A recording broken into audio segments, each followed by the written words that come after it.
जिल्ह्याचा 2 लाख असा बक्षीस मिळाला. पण माझं स्वप्न आहे की या पारडीच्या जिल्हा परिषद शाळेनं महाराष्ट्राचा प्रथम क्रमांक जो असतो ना 51 लाखाचा तो पारडीच्या शाळेला मिळाला पाहिजे. ही तयारी आम्हाला करायची. माझ्या नोकरीला 5 वर्ष उरले आहेत, पण माझा तो स्वप्न आहे. तो बक्षीस मिळवणे स्वप्न नाहीये, तर पालकांच्या मदतीनं, समाजाच्या मदतीनं, गावाच्या मदतीनं, ग्रामपंचायतच्या मदतीनं एक आदर्श शाळा कशी होऊ शकते हा विचार मला महाराष्ट्राच्या पटलावर न्यायचा आहे. सरकार मदत करते म्हणून शाळा बनत नाही. गावकरी जेव्हा बनवतात तेव्हा ती शाळा पॉवरफुल बनते. हा चित्र मला दाखवून द्यायचं. आणि आज बघा आमच्याकडे ऍडमिशनच्या रांगा लागल्यात. अरे बाप रे बाप. मोहाडीत माझ्या घरी सुट्टीच्या दिवशी 10 ते 15 पालक येतात. मोहाडीवरून, तिरोड्यावरूनही आले काही. काही तुमच्या त्या मला ते कोणतं गाव ते तुमसरच्या पुढे आहे गोबरबाईवरून पालक आले. सर म्हणे आम्ही काही करू, इथं रूम करून राहू. रूम आहेत का म्हणे. म्हणलं छोटे छोटे घर आहेत बाबा आमच्या पारडीत, रूम लाईक घर नाही आहेत किराणा देण्यालायक. नाही म्हणे आम्ही झोपडीत राहू, काही करू, पण पोराला आम्हाला तुमच्याकडे टाकायचंय.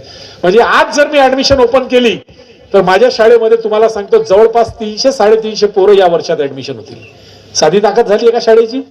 जिथली पोरं पहिले मोहाडीला जायची आज त्याच शाळेमध्ये उलट्या गाड्या यायला तयार झाल्यात. हे कोणामुळे? आम्ही काय शाळा चमकवली का? शाळेला काचाचे रस्ते बनवले की शाळेवर मुकुट बनवला? आम्ही हिरे बनवले पोरं. आणि ते हिरे बनले आणि त्या हिऱ्यांनी आपल्या चमकेमुळे, आपल्या प्रकाशामुळे या आसपासचे जेवढे गाव आहेत त्या गावांच्या लोकांमध्ये प्रेरणा निर्माण करून दिली. पण मी त्यांना ऍडमिशन देताना एवढंच म्हणतो, मी ऍडमिशन नाही देणार. पेक्षा मी तुमच्याच गावातल्या शाळेला पारडी सारखी बनवण्यासाठी मदत करणार. किती पोरांना देणार? 200, 300, 400, 500, हजारो पोरं ग्रामीण भागात आहेत बिचारे की ज्यांच्या शिक्षणाची आज फार मोठी अधोगती झाली आहे. त्यांची मला खूप दया येते. मी आज चिचखेडा गेलो, तिथं बोललो मी. शिवजयंतीचा कार्यक्रम 10 लोक नाही, पाहुणे जास्त. 15 पाहुणे समोर बसले 10. म्हटलं चुलीत टाकाय स्वागत द्या, माझ्याकडे माईक. आणि जे माईकवर धुतलं आरामात 100-150 तयार झाले एक 15-20 मिनिटात.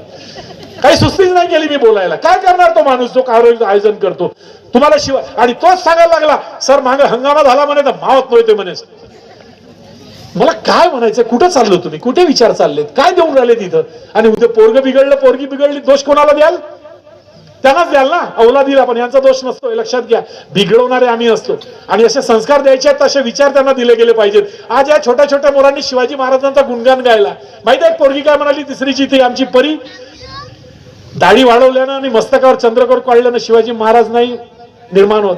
शिवाजी महाराज निर्माण करायचा तर हृदयात शिवाजी ठेवला पाहिजे. तो वाक्य वाजून टाळ्या वाजवायला पाहिजे होतं, पण आम्ही ऐकतच नाही ना बरोबर. किती सुंदर वाक्य सांगितलं का छोट्याशा चिमुकलीनं. साधी गोष्ट नाहीये. पण दुर्दैव आमचं, आम्हाला शिवाजी सांगावं लागते दर 19 फेब्रुवारीला. दर 19 फेब्रुवारीला शिवाजी सांगावं लागते. तरी पण आमचा शिवाजी आम्हाला पचत नाहीये. आणि ज्या दिवशी शिवाजी पचेल ना त्या दिवशी या देशाचं नाव जरा वेगळंच राहील. अरे बाबा विचार करा, त्या प्रचंड बलाढ्य आदिलशाह आणि निजामशाहीच्या विरुद्ध आपल्या एका कोवळ्या पोराला उभं करणारी ती माय किती मोठ्या हृदयाची असेल विचार करा. आजची माय तेवढ्या हृदयाची आहे का?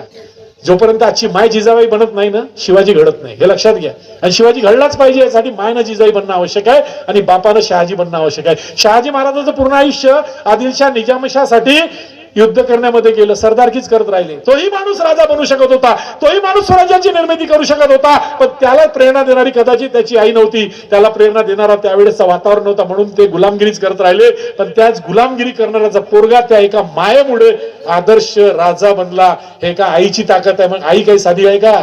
आई फार मोठी आहे. म्हणून मी बऱ्याचदा आयांनाच बोलतो, बापांना बोलू शकतो, पण बाप बिचारे उदरनिर्वाहासाठी, परिवार चालवण्यासाठी, 4 पैसे कमवण्यासाठी वन काम करत मेहनत करत असतात. आईही करते. माझ्या माऊल्या सकाळपासून या गावातल्या जातात.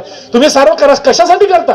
तुम्ही आपल्या औलादीला सुख देण्यासाठी करता. पण सुख देता देता त्यांना संस्कार देणं गरजेचं आहे, त्यांना शिस्त देणं गरजेचं आहे, त्यांना विजन देणं गरजेचं आहे. पण दुर्दैव आमच्या ग्रामीण भागाचं की आम्ही फक्त त्याच गोष्टी देतो ज्यांची गरज नाही, आणि ज्या गोष्टी द्यायच्या आहेत त्यासाठी मात्र आमच्याकडे वेळ नाही. पण दुर्दैव एक लक्षात ठेवा, एखाद्या बुडाबुडीला मौत येते ना, सुखानं कोणता बुडगा बुडगी मरते? ज्याची औलाद चांगली निघते ना तोच बुडा आणि बुडी सुखानं मरते. नाही तर तुमच्याकडे करोडो रुपये असतील पण तुमची औलाद चांगली नाही निघाली तर मरताना तुम्ही देवाला साकडे घालता, देवा घेऊन जा रे बाबा, हे पाहून नव्हत नाही. सत्य आहे जगाचं.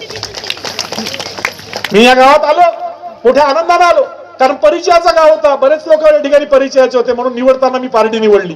पण इथं आल्यावर मला 1 महिना असं वाटलं चूक तर नाही केली, कारण कोणीच लक्ष द्यायला तयार नव्हता. सर्व आपल्या मस्तीत होते. पण जेव्हा लक्ष द्यायला लागले तर मला फक्त आवाज द्यावा लागतो एवढे धावून येतात. आणि बऱ्याच लोकांना सांगतो मुबारक सय्यद या ठिकाणी आला तर काही त्याचा पुतळा बांधायचं नाहीये मला इथं. मला माझ्या रूपात माझे विद्यार्थी घडवून जायचे तिथं. की म्हातारा झालो मेला तरी यांच्या तोंडात माझं नाव जरी आला ना तर तो माझा सर्वात मोठा पुरस्कार असेल जगाच्या पाठीवरचा. नाही तर पुरस्कारानं माझं घर भरून गेला. एवढे अवॉर्ड्स आहेत मला. जागतिक मराठी संमेलनाचा मी एकमेव असा शिक्षक आहो भारताचा याचा 3 वेळा सत्कार केला जागतिक मराठी संमेलनानं. आणि जागोजागी मला भाषणाला बोलवतात. खूप लोक आतुरतेने वाट पाहतात. आणि आता तर सेवक संमेलनाचा प्रमुख वक्ताच होऊन गेलो मी. तिथं मोठ्यानं धुतो मी आता सेवकांची. का धुतो? व्यसन सोडल्या. हो व्यसन मुक्ती आहे बाबांनी सांगितलं. दारूची व्यसन आहे, खर्रा व्यसन नाहीये. नाहीये मग दारू सोडायची. बोर्ड लिवायचा दारू पिऊन येऊ नये. खाली खाऊन नाही लिहा, खर्रा खाऊन येऊ नये. आईच्यावर चांगला धुतला मी 2-3 कार्यक्रमात. आणि बाबा रे सांगू का, दारू पेल्यानं माहिती आहे का किडनीनं लिव्हर जाते, तो बदलवता येते. किंवा तो खराब झाला तर रिकव्हर करता येते, त्याची औषध आहे थोडीफार. पण खर्यानं झाणाऱ्या कॅन्सरची औषध जगात निर्माण झाली नाही, हे मात्र लक्षात ठेवा. आलं का लक्षात? त्या नागपूरचा जो कॅन्सर हॉस्पिटल आहे इंटरनॅशनल, तिथं पहिले बेड खाली राहायचे. आता वेटिंग मध्ये लोक बाहेर कॅन्सर पेशंट बसलेत, जागा नाहीये त्या हॉस्पिटलमध्ये. आणि येणाऱ्या काळात जर या खर्याचा महाभूत तुमच्यावर राहिला ना तर भविष्य मोठा अंधारात आहे. आणि मी पोरांना सांगू खर्रा सोडवतो. किती जणांच्या मायबापानं तुमच्या म्हणण्यानं खर्रा सोडला? हात वर करा रे. आहेत रे बाबा काही मायबाप. शाबास, टाळ्या तुमच्यासाठी. यांना गर्व आहे. इतकं टाईट हात केला त्यांनी, माझ्या बापानं मायनं सोडलं. आणि किती जणांना नाही सोडला रे अजून? हात वर करा. ह्या बघा प्रमाण. मी कोणाला सुधरवू, कोणाला घडवू? हात खाली करा बेटा. काही पोरं मला सांगतात, सर म्हणते तुम्ही म्हणल्या नाही ऐका तुमचा बाप तर त्याचा खर्रा फेका. मोठ्यानं मारलं म्हणते खर्रा फेकलो होतं. ही परिस्थिती झाली. मी यांना खर्रा फेकायला लावलं होतं. फुकटच मार खेळला बिचारायनं. म्हणजे तो बाप इतका बेवकूफ. पोरगा खर्रा कशात फेकून राहिला की तू व्यसनाधीन होऊ नये, तू वाईट विचाराला जाऊ नये म्हणून तो खर्रा फेकून राहिला पोरगा. त्याची कदर नाही, त्याला कणपटात मारलं 2-3. म्हणजे नालायका 30 रुपयाचा खर्रा रुपये बनते असेच येतात का? मग म्हणते 30 रुपये. मग 30 रुपये एवढ्या मेहनतीने कमवते असतात, त्या व्यसनात कसे घालतेस? हिशोब काढा. एका दिवसाचा 30 रुपयाचा खर्रा 24 तासात 2 लागते. 420 रुपयाचे खर्रे एका आठवड्यात गुणीला वर्ष करून टाका. हजारो रुपये, 17 ते 18 हजार रुपये खर्ऱ्यावर जातात. ते चालते. आणि पोराने एखादी वस्तू, एखादी पुस्तक घेऊन मागितलं, मास्तरला घेऊन माग. हे आमचं दुर्दैव आहे. पण माझ्या पार्टीत तसा प्रकार नाहीये. माझ्या पार्टीचा पालक मला खरंच सौभाग्यशाली आहे. माझं जे म्हणजे मनात होतं की या गावात मी माझं शेवटचा पाऊल, मी 31 डिसेंबर 2030 ला रिटायर होणार आहे. 5 वाजता खडू ठेवून या शाळेतून मी जाणार आपल्या घरी. तेव्हा मला आनंदाचे अश्रू माझ्या डोळ्यात असायला पाहिजे. तेवढं काम करून मला या ठिकाणून जायचं आहे. आणि तो दर्जा या गावातल्या लोकांनी दिलाय. काही लोक समितीच्या रूपात, काही पालक मला रात दिवस मदत करतात. काही लोक नाही करू शकत वेळाच्या तुलनेनं, पण मी त्यांना हात जोडतो. तुम्ही मदत नाही करू शकत पण अवहेलना मात्र करू नका, टीका मात्र करू नका. किंवा तुमची इच्छा आहे तर तुम्ही पुढे व्हा, तुम्ही करू लागा, पण बोट उचलू नका. कोणी चांगला करतो. हे दुर्दैव आहे आमच्या देशाचं. जो अच्छा करता है उसको करने नहीं देते और जो बुरा करता है उसके पीछे खड़े रहते हैं. हे सत्यता आहे. आणि बुरा करण्याच्या मागे उभे राहिल्या म्हणून तुमच्याच गावच्या नाही, त्या महाराष्ट्रातल्या अनेक गावच्या शाळा बर्बाद झाल्या. भाऊ, एक मास्तर होता लाखांदूर तालुक्यात. तो एवढी दारू प्यायचा की त्याच्या पगाराचा अर्धा पैसा 20 ते 30 हजार रुपये तो दर महिन्याची दारूची उधारी द्यायचा. आणि तो 12 वर्ष एकाच गावात राहिला लाखांदूर तालुक्यात. 12 वर्ष. जेव्हा जेव्हा तो दारू पिऊन यायचा, वर्गात झोपून जायचा, कधी पॅन्ट मध्ये लघवी करून टाकायचा. पण 12 वर्ष त्याची बदली नाही झाली त्या गावातून. कारण तो एकटा दारू नव्हता पेत. त्या गावातल्या 10 तरुणांना, 10 मोठ्या माणसांना दारू पाजायचा आपल्यासोबत. आणि जेव्हा केव्हा याच्या बदलीचा विषय यायचा तर हे दारू पिणारे उभे व्हायचे. बे कोण हमारे मास्तर को हात लगाता है. अशी गत आहे. म्हणून म्हटलं जो चांगला करतो त्याच्या पाठीशी. कधी मी कडक बोलतो, तीव्र बोलतो, पालकांनाही रागवतो, पण तो राग माझा कशासाठी आहे? पोरांच्या आयुष्यासाठी आहे. लक्षात घ्या. देशमुख सर आले, त्यांनी पण स्टेजवर यावं. मी त्यांना विनंती करतो. माझे मित्र या, पुढे या, पुढे या. देशमुख सर धन्यवाद. ओके, हा चालू ठेवा. व्यत्यय नाही, त्यांचं म्हणणं बरोबर आहे. कसं ते माझी लिंक तुटून जाते. हा चला लक्ष द्या इकडे. देशमुख सर पाहायला उभे झाले. 5वी 6वी मध्ये तेच भेटणार आहे. तेही झोडपतात चांगले. त्यांनाही सांगितलं चांगले 2-3 दंडे तेलात ठेवून 8 दिवस तेलात ते आणायचे. पण फक्त दाखवायचा दंडा, माराची गरजच नाही. पण एक सांगतो, सुरुवातीला खूप जरा थोडंसं चळवळ करावी लागली जोडपायची. आता मात्र डोळेच काफी आहेत, आवाजच काफी आहे. सय्यद सरचा मोबाईल नंबरच काढला तरी खतम नाही रे बाप. झालं ना. ही आदरयुक्ती दिसत पाहिजे यांना घडवण्यासाठी. आणि तो मी प्रयत्न करतो. पण महाराजांच्या जन्मदिनी तुम्हाला हात जोडून पुन्हा एकदा विनंती करतो, बाबा रे जगायचं आहे आपल्या औलादीसाठी. फक्त आपल्याच नाही, तर सारे गावातले जेवढे छोटे गोरगरिबांचे पोर आहेत त्यांच्यासाठी, आणि माझा प्रत्येक घरचा पोरगा मला हुशार पाहिजे. माझं लक्ष कोणाकडे आहे माहित आहे? जे हुशार आहेत त्यांच्याकडे नाहीये, जे अभ्यासात मागे आहेत त्यांच्याकडे आहे. पण दुर्दैव माझं, जे पोरं मागे आहेत वर्गातले दोन तीन त्याचेच मायबाप कधी तोंड नाही दाखवत पालक सभेत, आणि कधी शाळेत बोलवला 2 मिनिटासाठी तर येत नाही. हे दुर्दैव आहेत माझं. एक महान आमच्या थोटे डॉक्टर साहेब यांच्या इथं राहते, तो एक बाहेरगावचा आलेला, काय नाव त्याचं आडनाव रे, दीप गहाणे, आजही आलाय का तो? महादेवाची सुट्टी मागून गेला, आज 8 दिवस झाले, 9 दिवस त्यानं पोराला आणलं नाही. आता केवढ्याची हो? आणि मी त्याला समजवलं, बेटा तू जर 3 दिवसात परत नाही आला, 4थ्या दिवशी टीसी देईन हातात तुझ्या, तू बंबईला दिल्लीला जा, मुबारक सय्यदो नाही पेलणार. माझे नियमच तसे आहेत. ऍडमिशन घ्यायचे तर मला 200 वर पोरगा गायब नाही. हा एखादा मेडिकल इश्यू आहे, मोठा ऍडमिट वगैरे ठीक आहे, पण तू फक्त एका महादेवासाठी तू जर 10 दिवस घरी ठेवत असतील, तुझा पोरगा कसं काय महादेव बनेल? बनूच शकत नाही. मुलांना 1 दिवस जरी ब्रेक दिलं ना आईंनो बापांनो, तर त्यांचं पूर्ण विश्व बदलते. शाळा नाही आवडत, त्या सुट्ट्यांची मजा आवडते, तो खेळणं आवडते, तो लग्न आवडते, तो वाढदिवस आवडते, आणि दुसऱ्या दिवशी शाळा जेल सारखी वाटते यांना. म्हणून शाळेच्या प्रवाहात ऊन राव, वारा राव, वादळ राव, माझा पोरगा शाळेत आला पाहिजे. कितीही वाजवत पहाटे 5-5:30ला माझा पोरगा स्वतः उठला पाहिजे, माझी पोरगी उठली पाहिजे, आणि रात्री 10 शिवाय अभ्यास केल्याशिवाय झोपली नाही पाहिजे. अशी औलाद जर तुमची तयार झाली ना, तर तुमच्यासारखे सुखी जगात कोणी नाही, लक्षात घ्या. आणि म्हणून ते प्रयत्न या प्राथमिक शाळेच्या रूपातून होत आहे. मोठेही पोर आहेत, तरुणही आहेत त्या गावातले, त्यांनाही मी विनंती करतो की बेटा चुका झाल्या असतील विसरून जा, भूतकाळ आहे, आता वर्तमानाचा विचार करणं, आपलं भविष्य सुंदर बनवा. आणि या गावच्या मुलींसाठी मी एक छोटा कार्यक्रम करणार आहे काही दिवसानं. अख्ख्या गावच्या संपूर्ण 5वी पासून 12वी ग्रॅज्युएशन असलेल्या कुवाऱ्या जेवढ्याचं लग्न व्हायला आहे, त्यांचं 1 दिवसाचं मार्गदर्शन शिबिर माझ्या शाळेत होणार आहे, की मुलींना कसं जगावं, मुलींची गरज काय आहे, मुलींना आज ह्या पडून जाणारा वगैरे प्रकार आहे. माझ्या गावातली एकही पोरगी याच्यानंतर पडून जाता कामा नये. ती जर पळाली तर मुबारक सय्यद कभी तभी हार जाएगा, ध्यान में रखो. मी जर का पळायचं, कोणासोबत पळायचं, आणि पळवून करण्यात ये तो चोर नालायक, ज्याची अवकात नाही बापाच्या घरी हात मागायची, ते पोरीची तोच पळवून देते, लक्षात घ्या. जो सक्षम आहे, पायावर उभा आहे, त्याला कोणता बाप पोरगी नाही देणार. ये ना आमच्या दारात, तुला पोरगी देतो, आम्ही जात पाहणार नाही.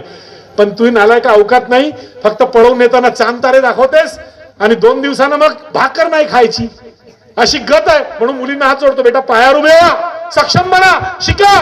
कारण पोरीचं आयुष्य माहित आहे, या भारतीय संस्कृतीमध्ये, पुरुष प्रधान संस्कृतीमध्ये पोरीवर खूप अन्याय होतात. तिचं आयुष्य पूर्ण गुलामगिरीत जाते, पण जेव्हा ती आपल्या पायावर उभी होते, ती गुलामगिरीत कधीच जाऊ शकत नाही. म्हणून सर्वात पहिले पोरींना जास्त शिकवा, हे माझा हात जोडून विनंती. आणि पोरांनो सुद्धा, तुम्ही दिव्यात जन्माला आले तर पेढे वाटला होता 4-5 किलो तुमच्या नावानं, मला मोठ्या गर्वानं सांगतात.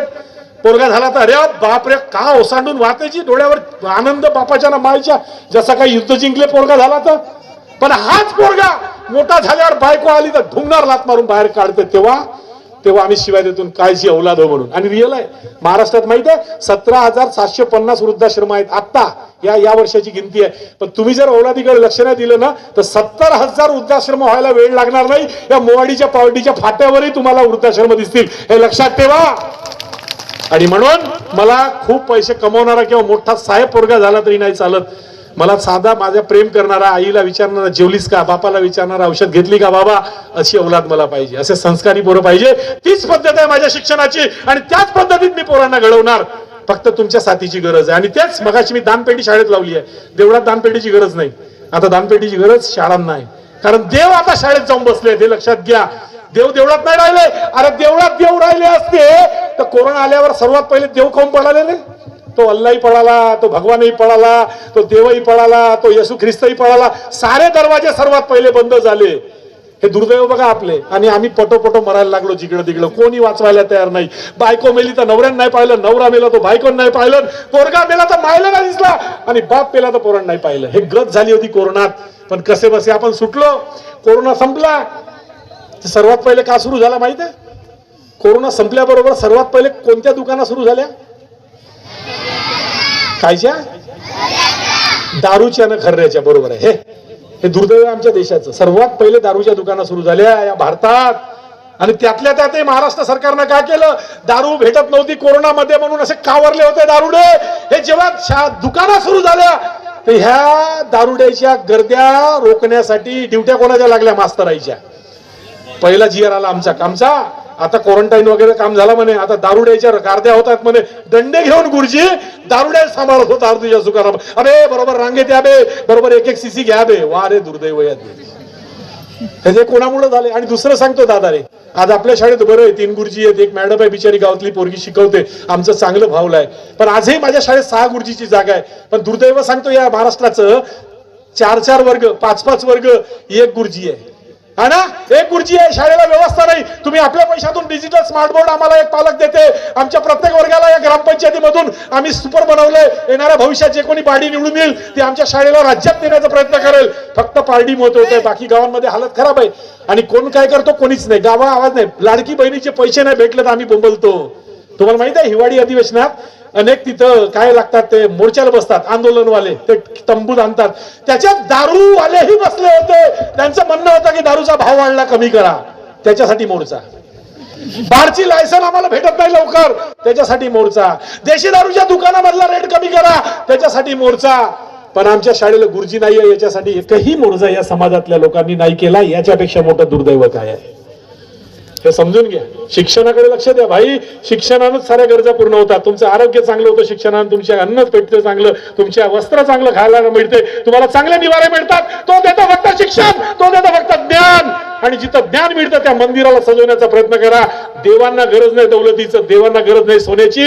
पण आम्ही दुर्दैवी माणसं अशी आहोत तर देवाच्या नावानं त्या मोठ्या ठोकर पोताच्या त्या पुजाराईचेच पोटं भरायला सुरुवात केली आहे. आम्ही एवढे दुर्दैवी आहोत. म्हणून मित्रांनो लक्षात ठेवा बेटा, मुलांना सांगतो बेटा, सर्वात मोठा देव कुठे आहे? पाहिला देव? देव कोण रे? ह्या माझ्या पोरांना माहित आहे देव कुठे आहे, तुम्हालाच माहित नाही. त्यांच्याकडे जा. आई वडील सर्वात पहिला देव. सकाळी उठून आई वडिलांच्या आजी आजोबांच्या पाया लागा, तुमचा दिवसभर काही वाका बाल नाही होणार तुमचा. आणि सायंकाळी झोपण्यापूर्वी एक वेळा आई वडिलांचे पाया लागा. आणि फक्त पायच लागायचं नाही, त्यांचे स्वप्न पूर्ण करायचं. बेटा तुम्ही तयार आहात ना? Are you ready? हे माझे पोरं असे निर्माण होणार आहेत की हे जगामध्ये एक वेगळी चमक दाखवणार आहेत.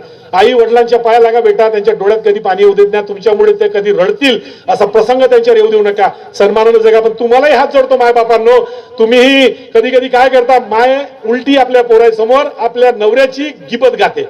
तुमचा बाप असा तसा असा, आणि बाप गार गेला तर हे माय नवऱ्याची, तुमची माय अशी तुमचा असा मार एकामेकाला शिवाय त्या पोरासमोर देतात. मग हे नाही देतील, हे काय इज्जत करतील? म्हणून मुलांना आपला आदर असायला पाहिजे. म्हणून आई वडिलांनी त्यांच्या पुढे भांडायचं नाही आणि भांडणच करायचं आहे ते यायला शाळेत जाऊ द्यायचा आणि मग लगेच एकामेकावर उभाऱ्या काढायचा. पण यांच्या समोर भांडू नका, मी तुम्हाला हात जोडून विनंती करतो. हे सत्य आहे सगळ्यातलं. जैसी करणी वैसी भरणी. म्हणून जगताना सुंदर जगा हे तुम्हाला विनंती करतो. आणि मला गर्व आहे माझ्या पार्टी गावाच्या या मातीत मला शेवटची नोकरी करायला वेळ मिळाली. शेवटच्या श्वासापर्यंत मी इथं गुरुजी म्हणून राहणार. मला बऱ्याच अपॉर्च्युनिटी आहेत. मला सांगलीवरून, मला अलिबाग वरून अपॉर्च्युनिटी आली त्या दिवशी. Sir can you join our school? मोठी शाळा आहे पीएमपी ग्रुप म्हणून. भाई जयंत पाटील यांची शाळा आहे, ते सेकापचे आमदार होते. आता ते त्यांच्या अलिबागला त्या मांडवावरून फोर्टवरून जहाज चालतात. त्यांच्या 50 शाळा आहेत, केजी पासून पीजी पर्यंत, इंग्लिश मीडियम इंटरनॅशनल मीडियमच्या. त्याच्या सीईओच्या पोस्टवर त्यांनी माझं सिलेक्शन केले. पेमेंट किती आहे? 3 लाख रुपये. कार बंगला सारं काही, पोरींच्या शिक्षणाची व्यवस्था मुंबईत. पण ते 4 वेळा फोन येऊन गेला. पण मी त्याला सांगितलं हे सब करूंगा आफ्टर रिटायरमेंट, पर जब तक मैं गुरुजी हूँ, जिन्होंने मेरे को सम्मान दिया, जिनकी वजह से मेरा नाम हुआ, उन बच्चों को जब तक मैं जिंदगी के इस मकान पे ऊंचा नहीं करता तब तक मैं जिला परिषद की स्कूल नहीं छोड़ूंगा. वही मिट्टी में काम करूंगा, उन्हीं के साथ करूंगा. जो अच्छा कहेंगे उनके सामने भी अच्छा रहूंगा, जो बुरा कहेंगे उनके भी सामने अच्छा रहूंगा. लेकिन एक गुरु करके जिंदा जिया हूँ, गुरु करके ही मरूंगा. हे मेरा सपना आहे. कारण जगातला सर्वात मोठा पेशा माहिती आहे माणसाचा कोणता? शिक्षकाचा. त्याच्यापेक्षा मोठा पोसा पाहू शकत नाही. गुरु ब्रह्मा गुरु विष्णू गुरुदेव महेश्वरा गुरु साक्षात परब्रह्म तस्मै नमः शिव गुरुदेव नमः. देव आणि गुरुजी एक आहेत. मग मला देव बनायला मिळालं तर मी सोडीन का? अरे पहिले नाटकात जायचो, खलनायकचा रोल करायचो, त्या नाटकाच्या स्टेजवर खलनायक होतो. पण जेव्हापासून या शिक्षण क्षेत्रामध्ये स्वतःला उतरवलं तेव्हा मी या शिक्षण क्षेत्राचा हिरो झालो. मग खलनायक मोठा की हिरो मोठा? हिरो मोठा. तर तो हिरो बनायचा मला एक सुंदर चान्स तुम्ही दिला, त्याची फार. आणि याच्यानंतर या पार्टीमध्ये एकही हंगामा होणार नाही याची प्रतिज्ञा तुम्हाला आज घ्यायची आहे. आणि ज्यानं केलं तेच नाचतील, कोणी पाहायला जायचं नाही. आहे तुमचं वचन आहे? हातवर करा सर्वजण. नाही जाणार आम्ही, नाही जाणार ना. हंगामा ज्यानं केलं त्यांना हंगामात नाचवूया आपण जाऊन, पण पाहायला कोणीच जाणार नाही. लक्षात घ्या. आणि कीर्तन राहिले, प्रवचन राहिले, प्रबंध राहिले, तिथे याच्यापेक्षा डबल गर्दी मला पाहिजे. आणि तुम्ही याल असा मी विश्वास घेतो. आणि जाता जाता पुनश्च एकदा माझ्या वासियांचं पारडीवासियांचा आभार व्यक्त करतो की 2 वर्षात या शाळेला चमन बनवण्यासाठी आपण जो सहकार्य केला त्यांचा तुम्ही सदोदित ऋणी राहील. ग्राम शिक्षण समिती असो, ग्रामपंचायत असो किंवा या गावचे अनेक नागरिक असोत, या सर्वांचा मी ऋणी राहील आणि तुम्ही दिलेल्या विश्वासाला पाडीन एवढं बोलतो आणि शब्द बंद करतो. जय हिंद, जय महाराज, शिवाजी महाराज की, छत्रपती शिवाजी महाराज की. भगत सिंह, भगत सिंह, मौन नहीं हम, मौन नहीं हम. दुश्मन चाहे अरे दुश्मन चाहे कभी हम झुकेंगे नहीं. शुक्रिया, थैंक यू, जय हिंद, जय भारत.